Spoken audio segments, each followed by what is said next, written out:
Assalamualaikum warahmatullahi wabarakatuh. Kita lanjutkan kembali pembahasan latihan soal untuk persiapan asas IPA untuk kelas 7 semester Gasal tahun 2024. Di sini ada pertanyaan, peristiwa pemuaian yang terjadi pada kedua arah sisi benda. Jadi ada sebuah benda, kemudian ada dua sisi. Nah, terjadi pemuaian pada ujung-ujungnya. Seperti salah satunya yaitu pemasangan plat-plat logam disebut dengan pemuaian apa? Pemuaian panjang, ya, pemuaian panjang. Selanjutnya, perhatikan di sini ada gambar pemasangan kabel listrik. Di sini ada pemasangannya itu dilihat dibuatnya kendur, ya, dibuatnya kendur. Apa tujuannya?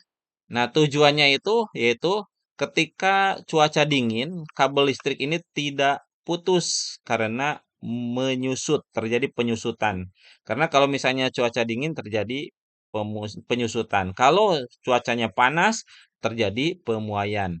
Nah, jawabannya di sini adalah eh, mengantisipasi ya dari terjadinya penyusutan sehingga tidak putus. Kemudian berikutnya peristiwa berpindahnya suatu benda dari suatu tempat ke tempat yang lain. Ini disebut dengan gerak, ya. Kemudian yang berikutnya suatu benda dikatakan bergerak apabila bagaimana? Benda dikatakan bergerak, kedudukannya berubah terhadap suatu titik acuan. Oke ya, ini bisa.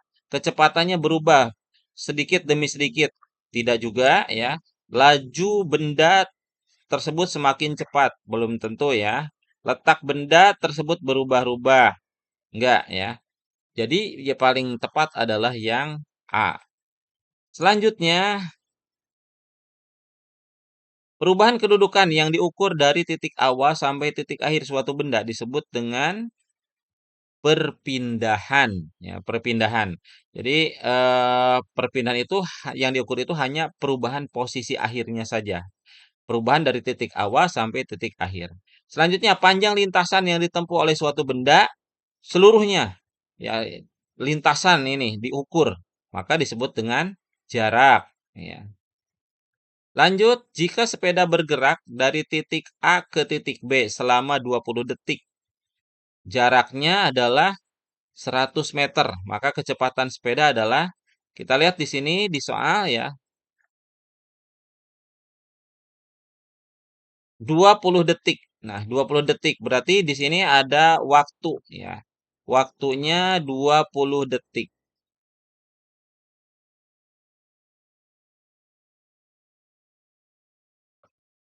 Kemudian jaraknya. Jaraknya sama dengan 100 meter. Berapa kecepatannya? Untuk kecepatan ingat V sama dengan jarak dibagi dengan waktunya. Berarti jaraknya adalah 100 dibagi dengan waktunya 20. Sama dengan 5. Ingat kalau dalam fisika harus lengkap ya dengan satuannya. 5 apa di sini? Kalau kecepatan berarti meter per sekon. Oke, ya, atau per detik ya, sekon atau detik. Next, soal berikutnya. Kecepatan suatu benda dapat dihitung dengan rumus. Ini rumus kecepatan V ya, sama dengan S per T ya. Di mana di sini V-nya itu adalah kelajuan atau kecepatan, satuannya meter per sekon. Kemudian S-nya adalah jarak atau perpindahan, satuannya meter. Kemudian T itu waktu, satuannya detik atau sekon. Nah, perlu diingat di sini bahwa kelajuan itu dipengaruhi oleh jarak, ya. Kemudian kecepatan dipengaruhi oleh perpindahan. Jadi kalau misalnya kelajuan berarti jarak dibagi dengan waktu. Kalau kecepatan berarti perpindahan dibagi dengan waktu. Itu saja mungkin sekedar latihan soal ya untuk menghadapi asas. Mudah-mudahan semuanya diberikan kemudahan oleh Allah dalam mengerjakan asas dan mudah-mudahan hasilnya bisa memperoleh hasil yang maksimal. Wassalamualaikum warahmatullahi wabarakatuh.